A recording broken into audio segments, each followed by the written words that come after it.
인류 역사는 이 두 역사의 대립인데요. 하나는 죄와 죽음의 역사고 또 하나는 의와 생명의 역사입니다. 이 죄와 죽음의 역사는 인류를 대표하는 아담 한 사람에 의해서 시작이 되었고요. 그런가 하면은 이 의와 생명의 역사는 또 다른 대표이신 예수 그리스도에 의해서 시작되었는데, 바로 이 두 구도의 대립으로 역사를 보는 것이 기독교 역사관입니다. 이 두 구도의 대립의 관점으로 보는 것이 기독교 세계관입니다. 이게 참 중요한 구도인데요. 오늘 본문에서 바울이 바로 이 두 구도로 말씀을 전개해 나가는 것을 볼 수가 있는데, 자 15절을 한번 보십시오. 그러나 이 은사는 그 범죄와 같지 아니하니 곧 한 사람의 범죄를 인하여 많은 사람이 죽었은즉 더욱 하나님의 은혜와 또한 한 사람 예수 그리스도의 은혜로 말미암아 선물로 많은 사람에게 넘쳤느니라. 여기 나오는 한 사람의 범죄를 인하여, 한 사람 예수 그리스도의 은혜로 말미암은, 이게 두 구도가 보여지지 않습니까? 그런가 하면 17절도 마찬가지입니다. 한 사람의 범죄로 말미암아, 중간 부분에 한 분 예수 그리스도를 통하여, 이 두 구도가 지금 나오고 있는 겁니다. 18절, 그런즉 한 범죄로 많은 사람이 정죄에 이른 것 같이 한 의로운 행위로 말미암아 많은 사람이 의롭다 하심을 받아 생명에 이르느니라. 19절, 한 사람이 순종하지 아니함으로 많은 사람이 죄에 있는 것 같이 한 사람이 순종하심으로 많은 사람이 의인이 되리라. 지금 계속 반복해서 이 두 구도를 가지고 지금 바울이 설명하고 있는 것을 볼 수 있습니다. 이처럼 한 사람 아담과 한 분 예수 그리스도의 대표성을 지금 본문에서 강조하고 있는데요. 근데 사실은 이 두 구도가 오늘 우리 역사에도 이게 적용이 된다는 것을 조금만 민감한 눈으로 보면은 금방 눈치챌 수 있습니다. 제가 이 두 구도에 대해서 이제 설교를 준비하면서 자료를 보고 묵상을 하는 동안에 그 인터넷을 막 뜨겁게 달구었던 지난주에 그 두 사건이 인터넷을 달구었는데, 그 중에 하나가 뭐냐 하니까요. 아마 여러분 다 보셨을 거예요. 어느 50대 영화 감독하고 또 30대 여배우의 그 불륜설, 이게 막 아주 인터넷을 뜨겁게 달구었는데요. 지금 그 감독의 아내와 자녀가 지금 그 고통의 눈물을 흘리고 있다, 이것 때문에 막 엄청난 사람들이 댓글을 달고 그 두 사람을 비난하고 하는 것들을 제가 보았습니다. 그런가 하면은 또 하나 더 이제 그 인터넷에 나온 걸 보고 제가 참 마음이 아팠는데요.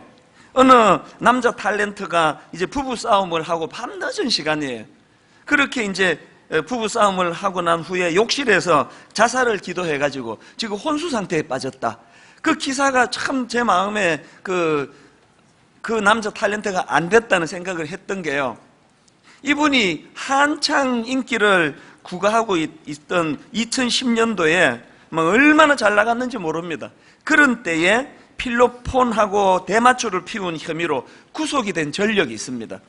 그리고 이제 감옥에 갔다가 풀려 나와가지고 이제 개가천선해가지고요, 3년 뒤엔가 어느 연예 프로그램에 나와가지고 이분이 다짐을 하는 거예요. 다시는 안 그러겠다. 많은 시청자들 앞에서 그렇게 이제 약속을 하고 다짐을 하는 것을 제가 봤습니다. 그런데 불행하게도 그렇게 수많은 사람 앞에 약속을 하고 다짐을 하고 2년이 지나가지고 또 이분이 마약에 손을 대가지고 체포가 됐다. 그 기사를 제가 본 거예요. 참 마음이 아팠는데요. 그렇게 하고 이제 더 이상 소식이 없길래 좋은 분 만나가지고 이제 행복하게 잘 살고 있나 보다 했는데 이런 기사가 난 거예요. 이게 지금 자살을 기도해가지고 아직도 지금 못 깨어나고 있다는 거예요. 여러분 지금 이 구도들 한번 가만히 보십시오. 제가 지난주에 말씀드리지 않았습니까? 그 결혼식 할 때 내가 이 여자만을 내가 죽을 때까지 사랑하겠다고 그렇게 진실하게 고백을 해놓고 그리고 또 자신만만해요. 내가 주례하다가 한 번씩 짓궂게 묻습니다. 그 약속 지킬 수 있습니까? 그러면 네, 자신 있습니다. 이 신랑이 그렇게 이야기를, 요새도 신부들도 용감해가지고 신부도 자신 있습니다. 그렇게 그냥 확신하게 이야기를 해요. 여러분 그렇게 진실하게 고백하고 또 그렇게 자신 있다고 자신만만해서 뭐 온 세상 남자들 다 바람 펴도 나는 이 여자만을 죽을 때까지 사랑하겠다고 그렇게 다짐했는데 그 이 약속지키는 게 이게 왜 이렇게 힘드냐고요. 그리고 솔직히 말해가지고 뭐 막 피가 끓는 뭐 20대 30대 때 어쩌다가 뭐 그렇게 그냥 그런 어린애 같은 잘못을 저질러도 이게 용서가 안 되는데 나이 50 넘으면 이제 좀 철 좀 들 때 아닙니까? 그 나이 50 넘어가지고 그 30대 그 딸 같은 이런 그 상대방한테 그 사랑을 느끼고 그것 때문에 뭐 가출을 해가지고 뭐 이런 일들이 이게 참 이게 이해가 잘 안 되는 거 아닙니까? 그 남자 탤런트도 마찬가지 아닙니까? 자기가 이미 쓴맛을 봤잖아요. 야, 이 필로폰에 손대가지고 이거 완전히 이건 뭐 이 인간 말종이 되겠다. 이 폐가 망신이 되겠다. 막 뼈저리게 자기가 감옥 가서 그거를 느꼈을 거 아니냐고요. 그래서 뭐 그냥 만천하 앞에서 자기가 내 다시는 이런 짓 안 하겠다고 그렇게 공포를 했는데 왜 2년 만에 다시 마약에 손을 대서 또 감옥에 들어가느냐고요. 뭘 의미합니까? 여러분 인생이 이렇게 간단한 게 아닙니다. 그냥 내가 내 인생을 영위한다면 내가 선포하고 내가 약속하고 내가 그 쓴맛을 보고 경험해가지고 내가 이러면 안 된다 그러면 그럼 못 지킬 게 없는데 왜 여러분 이렇게 하는 게 내 인생을 망하게 하는 걸 알면서도 그걸 왜 못 끊느냐? 그거 왜 그러냐 하니까요. 이게 두 구도 안에 놓여 있어서 그런 거예요. 우리 인간은요 자력으로 살아갈 수 없는 존재, 어딘가에게는 영향을 받고 살아가는 거예요. 이거 무중력 상태란 없습니다. 그러니까 여러분은 지금 어디에 영향을 받고 살아가고 있느냐? 이게 지금 오늘 본문에서 말하는 이 두 구도를 정확하게 이해해야 되는 이유입니다. 그래서 오늘 이 부분을 좀 살펴보려고 하는데요. 자, 여러분, 우리가 기억해야 될 이 두 구도 중에서 첫 번째 구도가 뭐냐? 이 아담으로 대표되는 이 죄와 죽음의 역사예요. 12절. 그러므로 한 사람으로 말미암아 죄가 세상에 들어오고 죄로 말미암아 사망이 들어왔나니. 자, 여러분 여기 나오는 이 한 사람으로 말미암아 죄가 세상에 들어오고 이 말씀은요 창세기 3장을 배경으로 하고 있습니다. 창세기 3장 3절 동산 중앙에 있는 나무의 열매는 하나님의 말씀에 너희는 먹지도 말고 만지지도 말라 너희가 죽을까 하노라 하셨느니라. 하나님께서 동산 중앙에 두신 이 선악과가 뭘 의미하는지는 뭐 여러 번 설명을 드려서 우리 교회 성도라면 아마 다 아실 거 아닙니까? 그 왜 하나님께서 기왕에 동산의 모든 것들을 다 먹고 누리고 그렇게 할 권한을 주셨는데 기왕에 쓰는 김에 그것도 먹으라 그러면 되는데 왜 그것만 못 먹게 하는 거예요? 뭐 썩 좋은 표현은 아니지만 기왕 기마이 쓰는 김에 이런 말을 하잖아요. 그리고 또 뭐 그게 뭐 그렇게 그냥 하나님이 아끼는 거라서 이거 뭐 인간이 손대면 안 되는 거면은 그 유혹을 못 느끼도록 조금 구석진 데다가 두지 왜 동산 중앙에다 이거를 두느냐? 기억나시죠? 그건 동산 중앙에 둬야 되는 거라고요. 왜? 이 선악과는 뭘 위한 장치라 그랬죠? 아담과 하와가 하나님이 마련해 두신 동산 중앙의 선악과를 아침 저녁으로 보면서 자기 그 존재, 자기 신분을 확인하는 거예요. 내가 이 모든 것들을 다 누리고 즐기고 또 이것들을 사용할 권한이 내게 있지만 그러나 이건 내게 아니다. 주인은 하나님이시다. 창조주 되신 하나님이 주인이시고 하나님이 내게 이것을 위임해 주셨다. 이걸 자각하는 도구가 선악과예요. 분당 우리 교회 표면적으로 제가 개척했습니다. 30몇 명으로 시작해서 제가 송림중고등학교 들어올 때도 이사장님 만나고 행정실장 만나고 그래가지고 애를 써서 여기 들어오게 되게 한 것도 저고요. 이만큼 교회가 커질 때까지 표면적으로 매주일마다 수고한 건 저예요. 그렇기 때문에 제가 아침마다 저녁마다 확인해야 되는 건 선악과예요.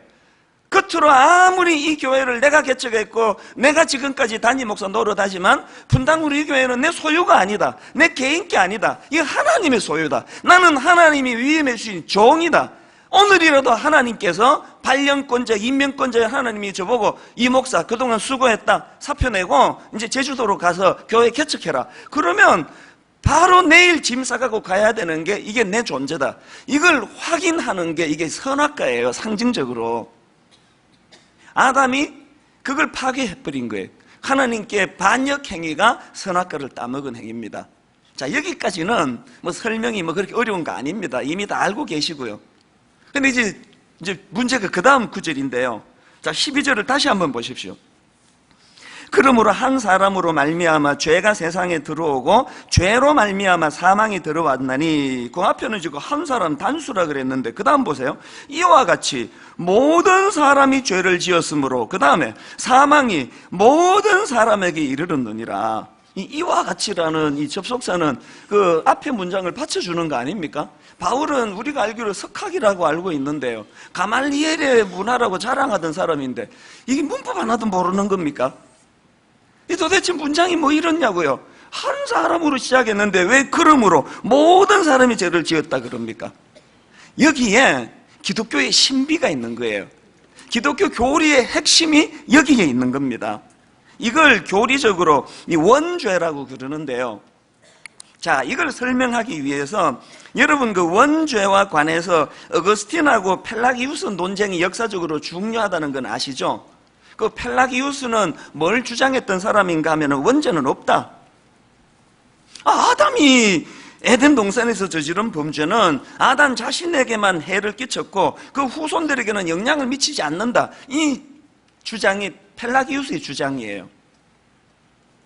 그래서 이제 그 펠라기우스가 주장하는 게 뭐냐? 아담의 죄의 결과는 아담 자신에 대해서 끝났고 그 후손은 아담의 타락 이전의 상태라는 거예요. 그렇기 때문에 펠라기우스가 강조하는 게 뭐냐? 그 아담의 후손들은 자유의지가 있어서 그 자유의지를 통해서 자기가 죄를 범할지 말지를 선택할 수 있다는 겁니다. 여러분 얼굴이 펴지는 분이 계세요. 내가 주장하는 게 저거야 바로. 그쪽으로 가세요. 그 펠라기우스예요. 여기에 반대되는 주장이 어거스틴의 주장인데요, 성 어거스틴이 주장한 게 뭡니까? 인간은 아담의 타락 영향을 받아가지고 태어날 때부터 완전히 부패한 상태로 태어났다는 거예요. 그래서 이 아담의 죄의 본성을 물려받아서 태어나는 게 인간이라는 겁니다. 이걸 그 신학적으로 죄의 전가 혹은 또 원죄의 유전, 이런 용어로 이제 표현을 하는데요. 사실 저는 뭐 신학교 갔더니 이 두 사람 중에 어거스틴이 맞다고, 역사적으로 그렇게 어거스틴이 맞다고 그렇게 인정을 했다. 그래서 뭐 그런 줄 알았죠. 뭐 모태신앙이고 하니까 저항 없이 그걸 받았는데요. 근데 여러분, 제가 새 애를 낳아 길러보면서 이게 진짜 이게 어거스틴의 주장이 맞구나, 그걸 제가 막 확실하게 알게 됐습니다. 제가 이제 우리 새아이의 증상을 설명할 테니까요, 이게 우리 집 애한테만 있으면 여러분은 그냥 그 펠라기우스한테 가세요. 그냥 큰애를 낳았습니다. 얼마나 이쁜지, 외모도 얘는 진짜 이뻐요. 저 안 닮았습니다. 너무너무 예쁘고 사랑스럽고 똑똑하기까지 한데요, 이제 이놈이 이제 말을 배우기 시작했어요. 엄마, 아빠 그러면서 말을 배우기 시작하는데 불행한 게 뭔지 아십니까? 우리 큰아이의 말을 시작하는 역사가 거짓말을 시작하는 역사예요. 이야, 그 진짜 놀랍더라고요. 꼭 그렇게 귀엽게 생긴 애가 분명히 그 쫄랑쫄랑 지 엄마가 쓰는 화장대에서 그 화장품 뭐 하나를 이렇게 싹 가져가는 걸 봤는데, 너 엄마 화장품 가져갔지? 그러면 아니, 너무너무 애교스러운 표정으로 너무나 천연덕스럽게 거짓말을 하는 거예요. 그것이 충격 아닙니까? 질투도 마찬가지, 질투심. 이제 우리 큰아이하고 둘째 아이가 3년 터울이에요. 3년이 지나가지고 이제 둘째가 태어났습니다. 사람들이 그동안에 뭐 그냥 우리 큰아이가 첫아이니까 막 이뻐가지고 그러다가 당연히 이제 시선이 둘째로 이제 갓 태어난 아기한테로 시선이 옮겨지는 거 아닙니까? 사실 여러분, 제가 어느 글인가 보니까요, 이 큰아이가 둘째가 났을 때 느끼는 마음의 상실감이요, 배우자가 외도한 거를 알게 됐을 때 겪는 상실감하고 무게가 같답니다. 그럴 정도로 이 상실감이 큰 거는 내가 이해가 되는데요, 막 이 아이의 질투심이 무서운데요, 하여튼 뭐 모든 사람들로부터 이 둘째를 격리시키는 게 큰아이의 업무예요. 그래서 뭐 어디 이제 한 번은 식당에 이제 외식을 갔거든요. 그래서 이제 마룻바닥에 있는 식당으로 가서 이제 이 둘째 아이를 그 유모 바구니에 넣어가지고 이제 옆에다 놓고 이제 주문을 받으러 이제 그 아줌마가 왔는데요. 이 아이가 막, 큰애가 막 정색을 하면서 아줌마 얘 봤죠? 봤죠? 그러니까 또 그분이 눈치가 빨라요. 아니, 안 봤는데? 안 봤는데? 그러니까 봤잖아요. 봤잖아요. 이 아이가 막 큰아이가 갖는 초미의 관심사는요, 또 사람들이 둘째를 보고 이쁘다 그럴까봐. 그래서 그 질투심을 막 견딜 수 없어 해가지고요, 이거 막 한참 그 서로가 힘들었습니다. 여러분, 제가 둘째 낳기 전에 큰애 불러서 교육을 시켰을까요? 너 있잖아, 이 험한 세상 상대방을 꺾지 않으면 너 못 살아. 그래서 둘째가 태어나면 네 그 사랑을 빼앗아갈 라이벌이 태어나니까 이유야를 막론하고 네 둘째를 밟아야 돼. 그 둘째를 네가 짓밟지 않고는 세상에서 성공하지 못해라고 가르쳐 준 적 없습니다. 우리 큰아이의 말 배우는 역사하고 거짓말이 시작된 역사가 같은 건 뭘로 설명을 해야 되나? 이게 우리 집에만 있는 일이었나요? 펠라기우스의 주장이 맞다면, 자유의지가 있어가지고 선택한다면, 어떤 애는 태어나자마자 선한 말만 하고 거짓말 안 해야 되고, 어떤 애는 우리 애처럼 거짓말을 하면서 그렇게 말을 배우는 역사가 시작돼야 되는데, 왜 모든 인간이 예외 없이 안 가르쳐준 거짓말로 언어를 시작하느냐고요. 왜 도대체 질투라는 개념이 뭔지도 모르는 이 어린아이에게 그 무서운 질투가 그 아이 마음에 격동을 시키느냐고요. 부모만 안 보면 꼬집고, 부모만 안 보면 때리고, 한 번은 보자기로에 얼굴을 덮어 씌워가지고요, 근데 현행범으로 체포했습니다, 여러분. 그 누가 가르쳐 줬냐고요. 이게 지금 어거스틴이 말하는 죄의 전가. 우리가 태어날 때, 그래서 여러분, 다윗이 자기가 범죄하고 나서 시편에서 처절하게 고백한 게 뭡니까? 우리 엄마가 죄 가운데에서 나를 잉태했다고. 내가 그 성적인 죄를 짓고 나서 죄인이 아니고 그 이전서부터 자기 안에 태어날 때부터 죄의 유전이 들어있다는 거 아닙니까? 그래서 신학적으로 이런 이야기 많이 들어보셨을 거예요. 죄 지어서 죄인이 아니고요, 죄인이어서 죄 짓는 거예요. 이게 죄의 유전이에요, 이게.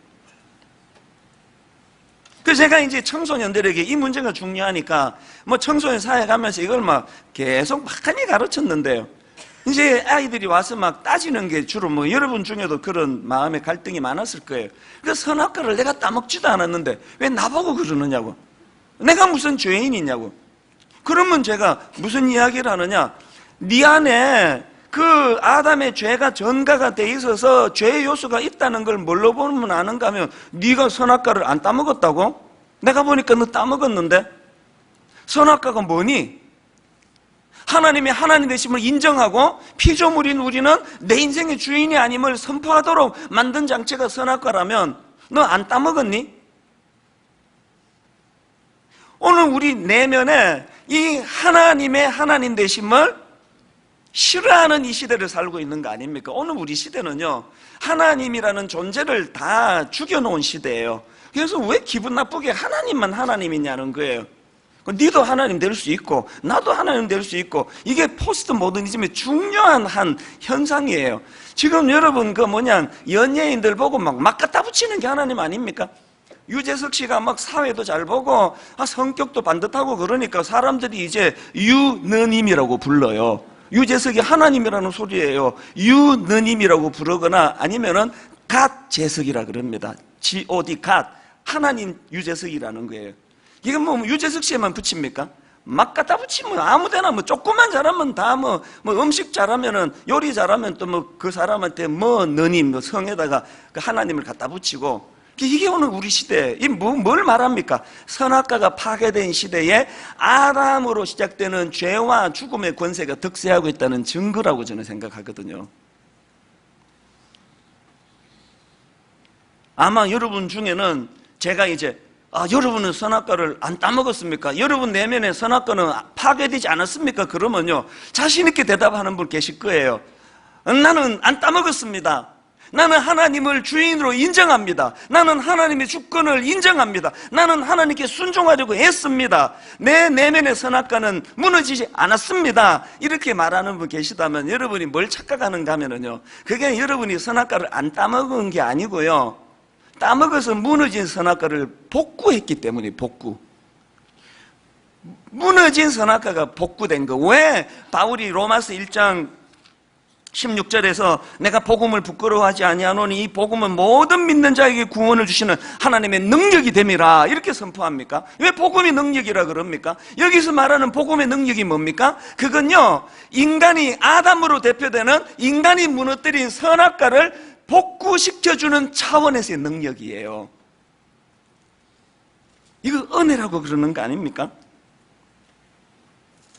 우리가 그리스도 안에서 선악과가 복구가 되면 분당 우리 교회 담임 목사는 절대로 자기 자리를 이탈하지 않고 나는 하나님의 종에 불과하다는 걸 인식할 때 내 행복이 오더라고요. 그게 행복이더라고요. 왜? 자기가 자기를 인식할 때 행복이 오더라고요. 여러분이 자식 낳아놓고 그냥 우리나라 이 동양 문화권 이건 내 소유인 것처럼 그래가지고 사람들 자살할 때 보면 애들 데리고 자살하는 게 뭐예요? 내 인생 하식할 거니까 내 거 다 정리한다고 그렇게 생각하는 이 가치관이 우리에게 물들어 있어서 되겠습니까? 그 선악과가 복구된 부모는요, 그 아들이 내게 아니에요. 그 딸이 내게 아니에요. 하나님이 내게 위임해 주신 거예요. 이 사실을 정확하게 알 때 자녀 교육이 이루어지는 겁니다. 집착하지 않게 되는 거예요. 저는 오늘 이 말씀 가운데 내가 얼마나 이 죄와 사망의 권세가 득세하고 있는 이 오염된 세상에 내가 발을 딛고 사는가를 철저하게 인식하셔야 된다는 것. 자, 그런가 하면 두 번째 구도가 뭐냐 하니까 예수 그리스도로 대표되는 의와 생명의 역사의 구도. 21절을 보십시오.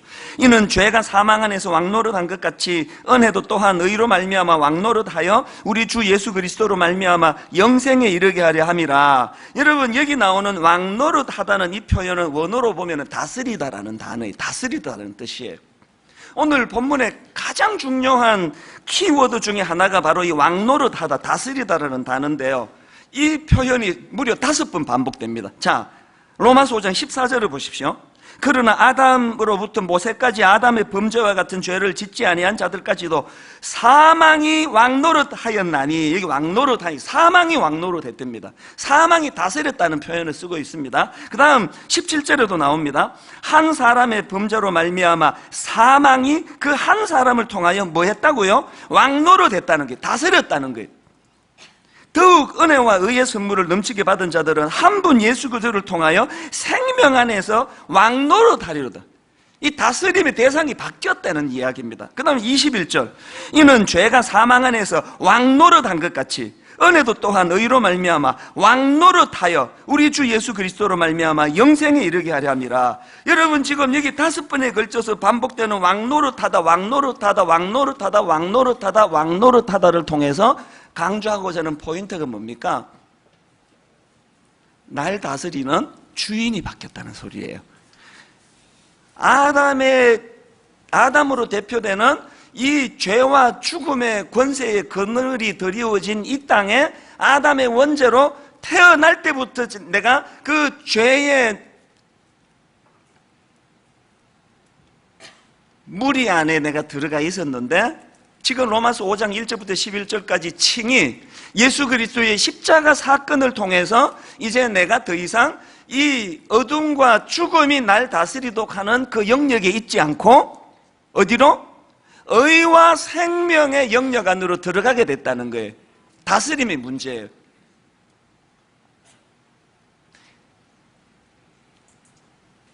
중국에서 이제 그 북한에서 넘어온 그 탈북하신 분들이 이제 위급하면 대사관으로 뛰어갑니다.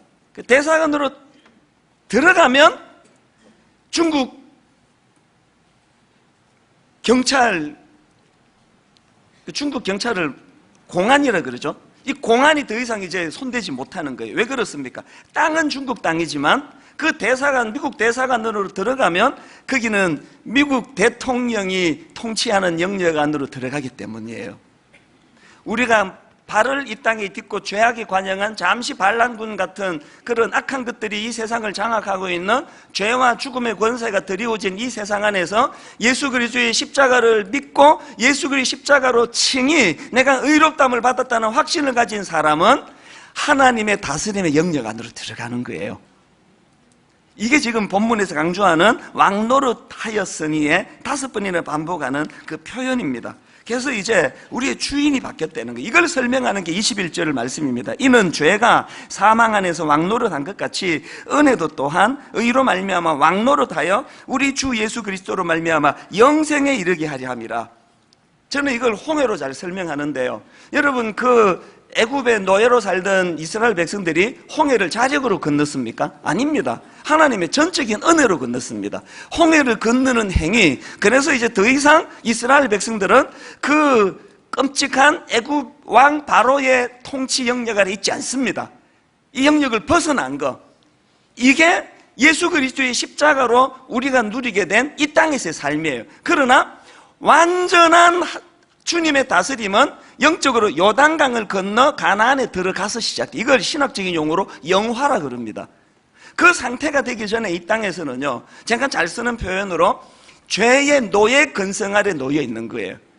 옛날에 우리가 죄를 물 먹든 먹고 마시던 그 시절이 문득문득 그리워지는 상태, 이게 광야에서의 우리의 모습이에요. 그렇기 때문에 우리가 늘 이 땅에서 이 죄와 사망의 영향력에서 벗어나 의와 생명의 영향력으로 나가기 위해 광야 생활하는 우리는 늘 무엇을 꿈꿔야 됩니까? 요단강 건너 가나안을 꿈꾸는 거예요. 가끔씩 우리가 주책맞게도 죄의 노예 근성으로 그냥 옛 생활을 반복하고 돌아가고, 이 중에도 뭐 예수 믿는다 그래서 막 바람 피기도 하고 이러는 일이 있다 할지라도 어떻게 해야 됩니까? 가나안을 꿈꾸면서 그 죄된 것들을 끊어나가는 과정, 이 성화라 그러지 않습니까? 뭘 꿈꿔야 되느냐? 여러분, 그 목사님들이 이 부분 설명할 때 그 흔히들 설명하는 거 많이 들으셨을 거예요. 자, 창세기 5장 1절에 보니까 이렇게 말씀을 시작합니다. 이것은 아담의 계보를 적은 책이니라. 이 아담 족보라는 거예요. 그러면서 이제 아담 족보를 보니까요, 자 4절 5절입니다. 아담은 셋을 낳은 후 800년을 지내며 자녀들을 낳았으며 결론 그는 930세를 살고 죽었더라. 6절을 보세요. 셋은 105세에 에노스를 낳았고 에노스를 낳은 후 807년을 지내며 자녀들을 낳았으며 결론 그는 912세를 살고 죽었더라. 9절 에노스는 90세에 게난을 낳고 게난을 낳은 후 815년을 지내며 자녀를 낳았으며 결론 그는 905세를 살고 죽었더라. 그래서 이게 계속 제 시간이 없어서 다 못 읽어 드리는데요, 창세기 5장에 보면 계속 결론은 죽었더라 죽었더라 죽었더라 죽었더라의 역사예요.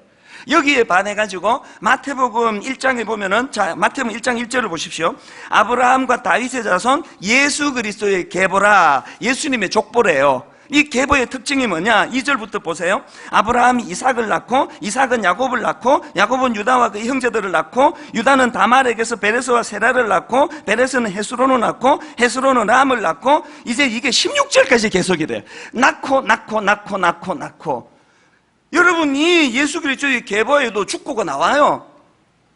오늘 우리가 이 땅을 살아가 우리도 예수 믿지만 죽는 거랑 마찬가지로 죽고가 나옵니다. 기록됩니다. 그러나 마태복음 1장에서 강조하는 것은 죽고가 아니에요. 낙호예요. 이 두 계보를 가지고 설명하는 게 뭘까요? 아브라함의 계보인 창세기 5장의 죽고의 계보가 예수 그리스도로 우리가 옷 입혀졌기 때문에 그분의 계보 안에서 낳고 생명이 살아나는 역사로 바뀌어졌다는 겁니다. 이 사실을 우리가 깨닫게 될 때예요, 잠깐 낙심하고 잠깐 죽음의 그림자 앞에 내가 노출이 되고 잠깐 절망하는 일이 있다 할지라도 생명 되시는 예수 그리스도로 말미암아 회복하는 일이 날마다 일어나게 되는 줄로 믿습니다. 우리 이 사실을 잊으시면 안 돼요. 그리고 이 사실 때문에 감격하며 사는 삶, 이게 광야길이에요. 비록 아직 내가 영화에는 이르지 않았습니다. 온전한 하나님 나라로 가는 일은 아직 이르지 않았습니다. 그러나 우리는 늘 요단강 건너 가나안에서의 이 적과 꿀이 흐르는 하나님 주신 땅을, 약속의 땅을 기대하고 소망하며 살아가는 삶, 이 그리스도인의 삶이에요.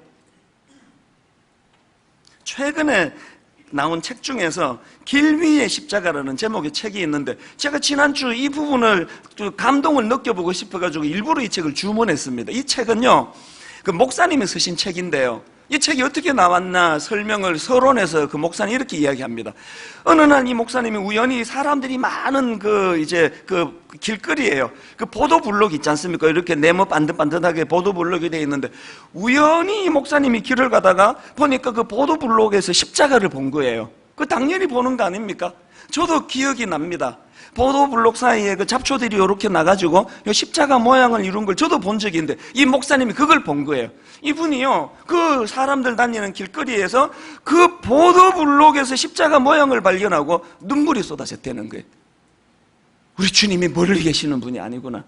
주님의 십자가가 이 뻔한 이곳에도 있는 거구나. 이 감격이 넘쳐가지고 이 목사님이 그때부터요, 이제 이 십자가 모양만 나오는 걸 다 찍은 거예요.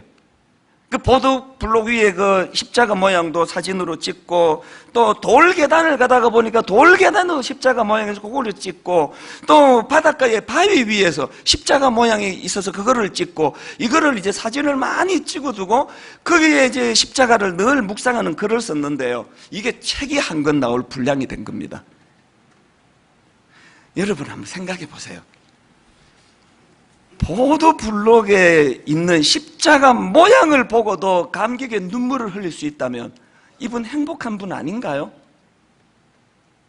여러분에게 이 행복이 있습니까?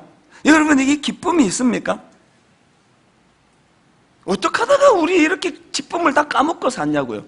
이 여러분 아담으로 대표되는 이 죄와 사망이 득세하는 이 시대를 살아가며 하루도 상처받을 날이 없이 산다면 그건 기적 같은 이 어두운 세상 속에 우리도 이 목사님처럼 그럼에도 불구하고 기쁨과 감격의 눈물을 흘릴 수 있는 이런 삶을 살 수만 있다면 얼마나 좋겠습니까만, 왜 이게 안 되느냐는 거예요. 왜 이렇게 날마다 우리는 똑같은 하나님 믿는 사람임에도 이렇게 그냥 아픈 게 많고 상처가 많고 왜 이렇게 살아야 되느냐.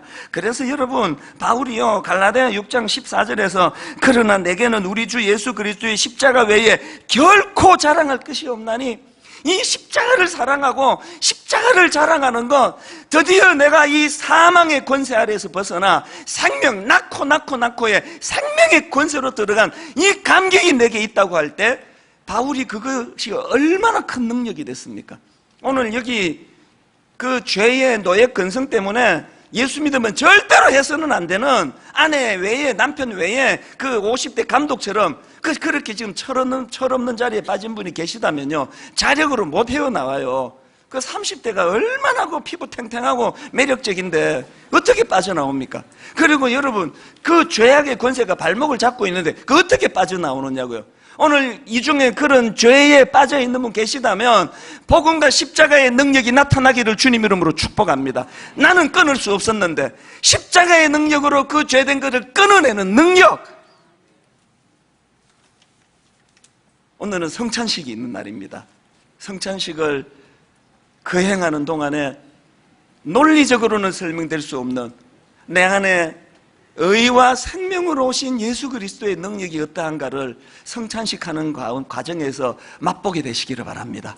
그리고 그것이 내게 그 목사님 보도블록 보고도 눈물을 흘리는 감격이 회복이 된 것처럼 오늘 우리에게도 은혜의 감격이 회복이 되는 이 사건을 성찬 예식을 통해 맛보는 저와 여러분 되시기를 주님 이름으로 축원합니다. 같이 기도하시겠습니다.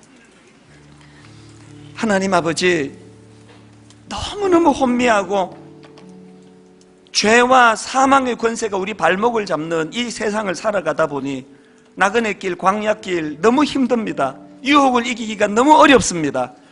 그래서 넘어지고 자빠지고 때로는 하나님이 죄의 노예 근성으로 참 부끄러운 자리에 빠질 수밖에 없는 우리지만 그때마다 생명 되신 예수 그리스도, 죽고의 역사를 낳고 역사로 바꾸어 주시는 그 예수 그리스도를 붙잡고 그 십자가를 자랑하면서 아버지, 이 악한 음란한 패역한 이 시대를 이겨내는 저희들 되게 하여 주시옵소서.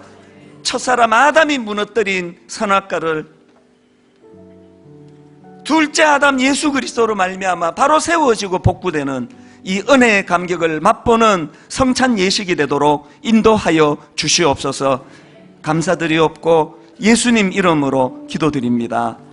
아멘.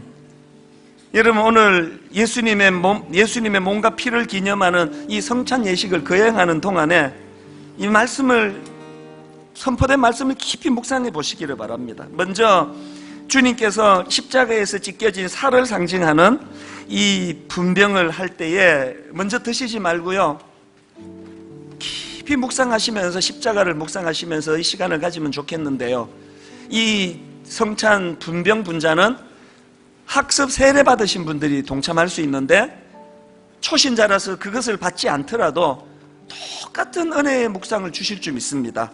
이제 우리 분병할 동안에 김경태 집사님, 권순여 집사님 피리와 기타 연주로 하나님을 찬양할 텐데 내 묵상에 큰 도움이 될 줄로 믿습니다. 같이 연주를 들으시면서 우리 분병하도록 하겠습니다.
십자가에서 찢겨지신 예수 그리스도를 묵상하고 생각하며 그분의 십자가를 기억하며 주님이 십자가에서 그 살이 찢겨지신 것처럼 이렇게 우리 이 조각 반으로 나누어서 함께 드시도록 하겠습니다.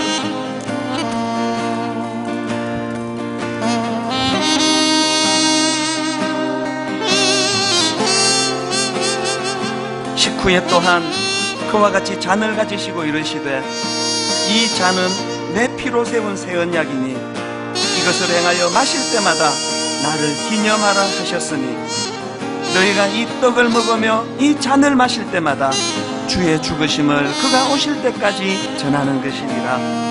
이제 분병하는 시간을 갖도록 하겠습니다. 주님이 십자가에 설리신 그 보혈을 상징하는 이 잔을 꺼내 드시고 먼저 드시지 마시고요, 이 잔을 손에 들고 주님을 묵상하시면서 그렇게 함께 공동체적으로 함께 드시도록 하겠습니다.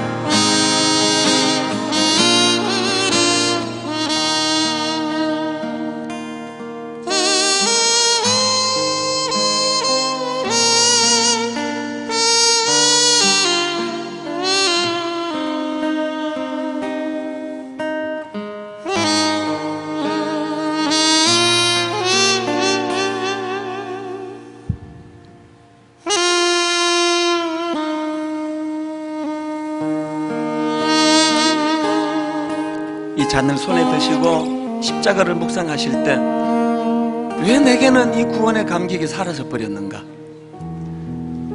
왜 내게는 이제 내가 더 이상 죄와 사망의 영역에서 벗어났음에도 불구하고 여전히 이 죄의 노예 근성을 가지고 그렇게 살아갈 수밖에 없는가? 하나님, 저에게 구원의 감격을 회복시켜 주시기 원합니다. 비록 발은 이 땅에 딛고 있지만 하나님, 저는 하나님 약속하신 영적인 가나안을 꿈꾸는 인생입니다. 완전히 영화가 이루어질 때까지 주님 은혜의 자리로 인도하여 주시기 원합니다.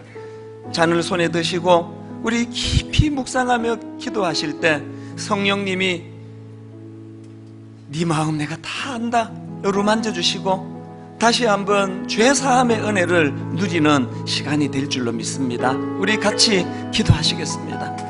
살아계신 하나님 아버지, 오늘 이 예식을 통하여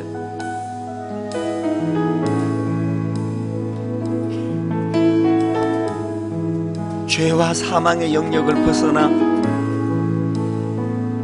의와 생명의 영역으로 들어온 예수 그리스도가 나를 다스리는 하나님의 자녀가 된 자로서 하나님이 기쁨과 즐거움을 회복할 수 있도록 인도하여 주시옵소서.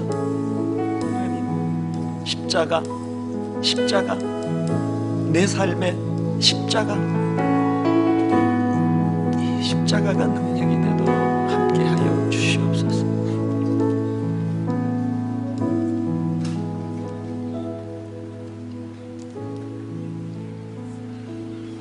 고마우신 하나님 아버지, 때로는 나 자신이 초라하고 때로는 죄의 그 유혹에 넘어져 비참한 자리에 빠진다 할지라도, 그러나 근본적으로 나는 이제 더 이상 죄와 사망의 영역에 그 다스림을 받는 존재가 아님을 확신하면서 주님의 십자가 더 의지하고 붙잡아 아버지 이탈된 궤도를 되돌아 주님 앞으로 돌아서는 능력의 복음이 저희 안에 자리 잡도록 함께하여 주시옵소서. 이런저런 근심으로, 이런저런 현실적인 어려움으로 눈물 흘리는 주의 자녀들이 이곳에 있습니다. 하나님, 복음의 능력이 그 눈물을 닦아주는 은혜가 됨을 맛보게 하여 주시고, 장차 누리게 될 영적인 요단강 건너 온전한 영화가 이루어질 때까지 아버지 주님 닮은 인격을 몸부림치는 성화를 노력하는 저희들 되게 하여 주시옵소서. 주님, 흘리신 보혈을 상징하는 이 잔을 손에 들고 다시 한번 은혜를 구합니다. 내 공로, 내 의지, 내 노력으로 유지되는 인생이 아니라 전적인 은혜로 주님 십자가 능력으로 그 십자가를 의지하는 믿음으로 유지되는 저희들의 삶임을 확인하게 하여 주시옵소서. 감사드리옵고 예수님 이름으로 기도드립니다. 아멘. 우리 함께 잔을 마시도록 하겠습니다.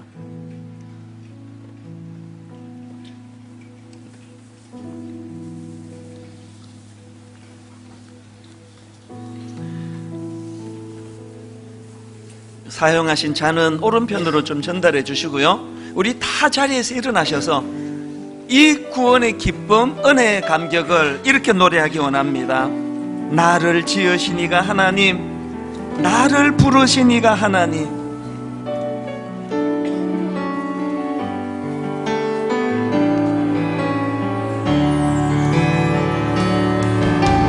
지으시니가 하나님, 나를 부르시니가 하나님, 나를 보내시니도 하나님. 그래서 우리 인생의 우리 삶의 결론, 나의 나 된 것은 다 하나님 은혜라. 나의 달려갈 길 다가도록, 나의 마지막 호흡 다하도록, 나로 그 십자가 붙게 하시니 날마다 감격하며 외쳐야 할 한마디, 나의 나 된 것은 다 하나님 은혜라. 한량없는 은혜,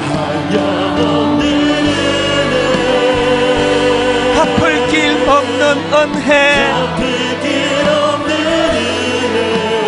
내 삶을 애워싸는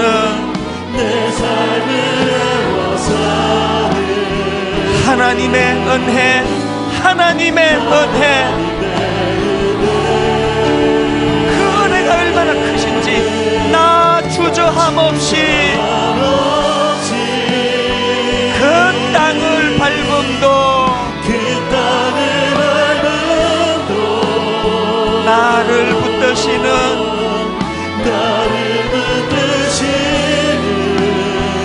하나님의 은혜, 하나님의 은혜, 한량없는 은혜,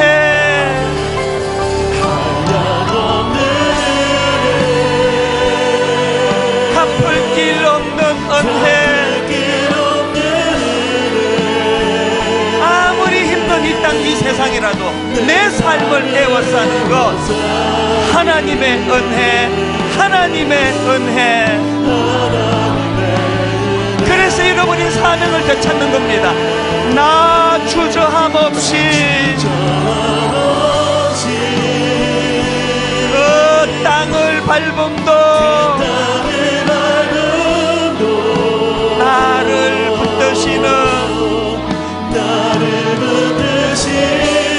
하나님의 은혜, 하나님의 은혜. 여러분이 마지막으로 말씀을 기억하며 한량없는 은혜, 이 은혜가 내게 회복되기 원합니다. 이 감격이 회복되기 원합니다. 갚을 길 없는 은혜,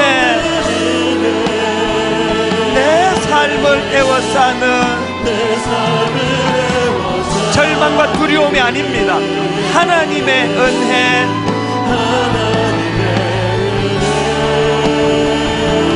나 주저함 없이 사명을 향하여 그 땅을 밟음도 나를 붙드시는 하나님의 은혜, 하나님의 은혜.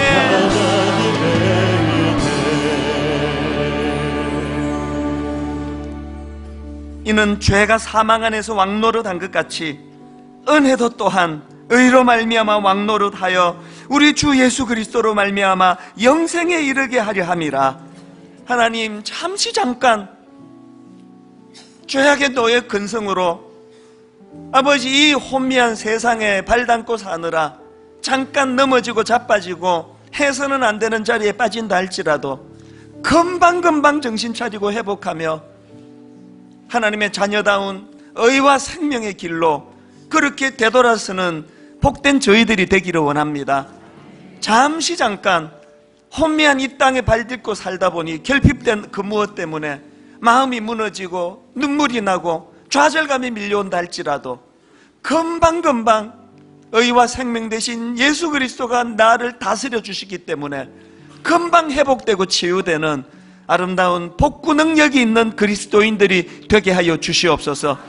장차 이 육신의 껍질을 벗어버리고 영적인 가나안 주님과 더불어 완전한 영화의 기쁨을 누리는 그때를 기억하고 사모하면서 소망이 한 사람 아담으로 인하여 어긋나버린 이 역사를 한 분 예수 그리스도로 말미암아 회복해 주신 이 놀라운 사건이 내게도 작동되는 믿음의 사람들이 되게 하여 주시옵소서.